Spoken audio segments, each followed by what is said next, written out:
Well, hello, Leo. Welcome in today to Betwixt the Between Tarot.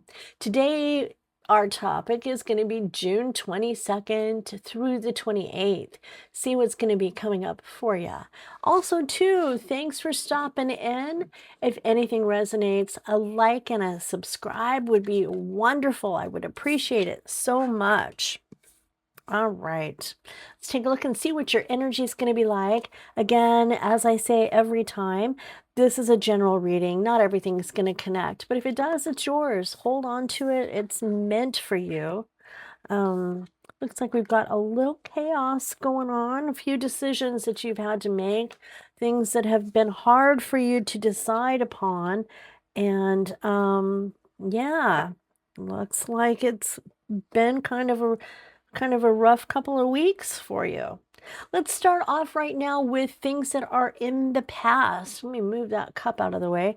Um, Starting off with how wonderful and happy your life was. Everything that you had built, your home, your life, your work life, your personal life is all going well. People in your world and celebrating and enjoying that. But yet something happened and there was a moment where you felt you had to walk away from things. If you look at this artwork, that might give you an idea that there might have been a third person involved. But then again, too, it just could have been, you might have had it been in a roommate situation where you didn't feel comfortable with the other roommates and you decided to walk away. Could be with family. These are your parents and they're sitting and you've decided to leave the nest. There's a number of ways that can be seen.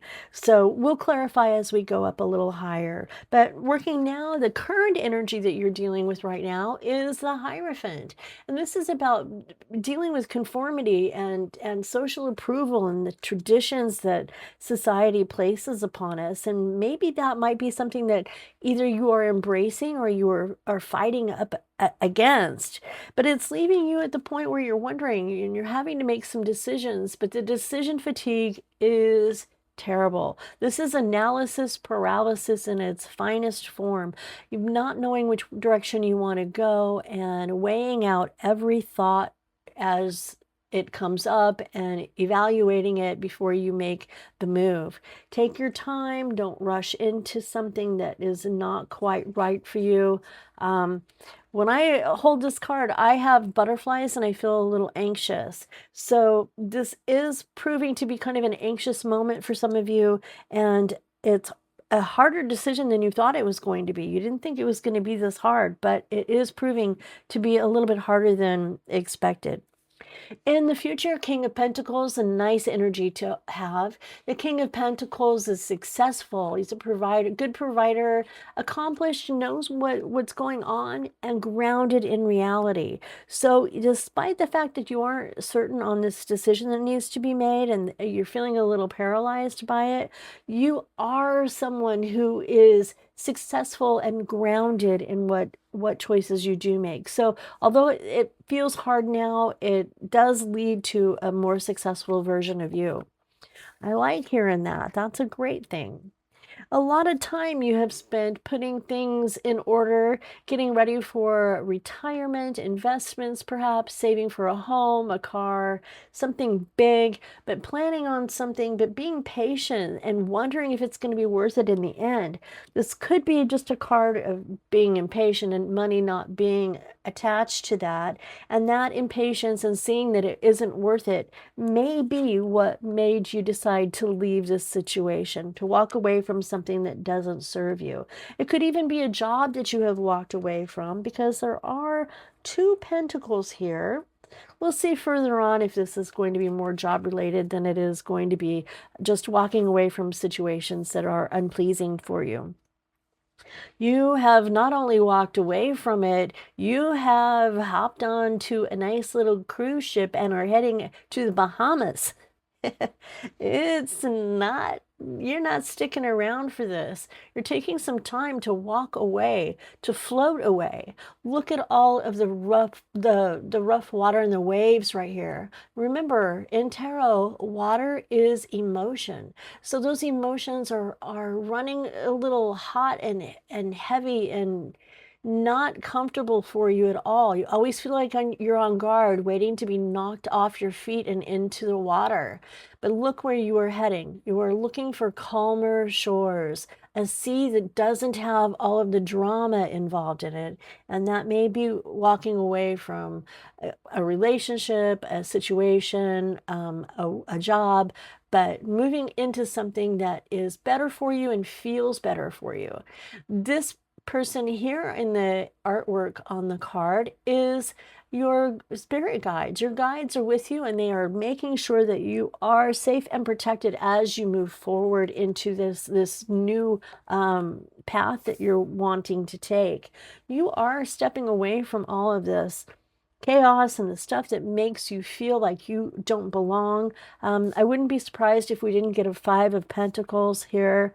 No, but we did get a 5 of Cups, which is very similar in meaning. A 5 of Cups is grieving the things that you've lost and looking at the things that are gone, but not seeing the things you still have.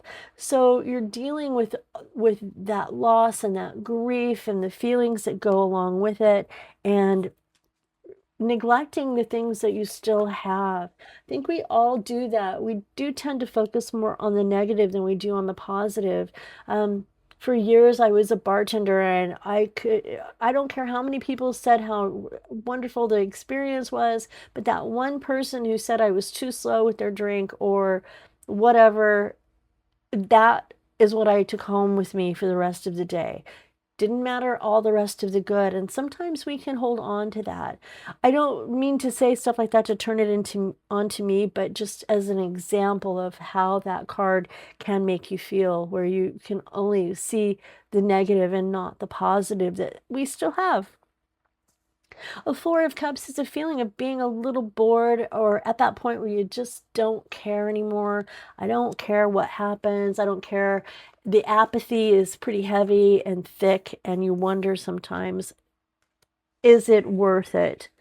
Is it worth it? Wondering what's next. The King of Wands comes in. This energy here is about being a leader and inspiring other people and being fiery and passionate with what you do. That could be your energy. It could be someone else's. If these characteristics are sound like you, hold on to them. That leadership and that being a visionary and being passionate about what you like and what you want to do and being fiery about it and setting goals, beautiful set of characteristics. The Page of Pentacles comes in, and the page is all about being an apprentice, about learning new things, about being motivated, learning new things. Sometimes it feels though with the Page of Pentacles, you can be paralyzed by perfection. So look for that perfection thing is something that it's kind of hard to fight, especially, I don't know, especially when you feel like you want to do a super good job. It's okay to not be absolutely perfect. 10 of Cups, joy and happiness after a really hard time. Mind you, this is in the future position. So this grief that you've got coming on, it's going to be quick, and you're going to see things through new eyes and have that ultimate happiness that we all are looking for. Temperance card is about balance and patience and healing. You're finding yourself in a position where you're healing from all the drama that has happened down there at the bottom of our pyramid over here, with the walking away and the 6 of Swords with the moving into a different direction. And you're starting to see some healing coming into this. You've got balance, and moderation is how you rule your world. You play hard, you work hard, but there is a balance for it all. Knight of Pentacles, taking things nice and slow and steady, preparing every detail before you make the decision. And as you go along, you are the responsible one, the reliable one, the one that people look up to and know that if you say you're going to be there at 9:01, you're going to be there at 9:01. Probably more like 850, but you are the one that is reliable and people count on you and you are highly respected. I like this ending for you. This is the outcome card and it is the world. So end of a cycle, complete end of a cycle. It's a successful completion. It's an accomplishment. It can mean travel. And with that card, the Six of Swords there, you are on a boat going somewhere. So there is some travel. Maybe you've decided to take a cruise and get away from everything for a little while and just rebalance, find your feet again. But I love this card because it's got both the sun and the moon. You're seeing things clearly, but there's still mystery ahead. You're using your intuition with this one, with that crescent. But look at this tree. There is so much new growth on this tree because of the lessons you have learned through this cycle. So on that note, amen. I like it. Okay, let's take a look at a couple of oracle cards for you and see what we get. Redirect, new routes, hide blooms. Only your steps can unveil. Does this ring a bell at all? I mean, redirecting, taking a new path, going someplace new and finding yourself away from the place where you have been for a while. Listen to your soul. Your inner voice is the bravest whisperer. So listen to that soul. Listen to that intuition, just like with this card up here, the world card with those crescent moons. And to me, this is my symbol for intuition. So follow that intuition, follow your gut, and let it lead you into a new path of discovery. A new version of you. Oh, that just fell right out, didn't it? Change. Fear is not a good advisor. Not the truth. So don't make decisions late at night. Make sure you are well rested. Move forward carefully and cautiously and as calmly as you possibly can. And there you go, Leo. Thank you so much for being around and sticking through to the end. I am very happy to see you and have you along my journey as I go through Betwixt the Between Tarot. If anything resonated with you, please hit that like and that subscribe button. Lets me know that I'm not talking to the ether. And coming up in the next week, we'll have another round of readings, and I will see you then. Bye for now.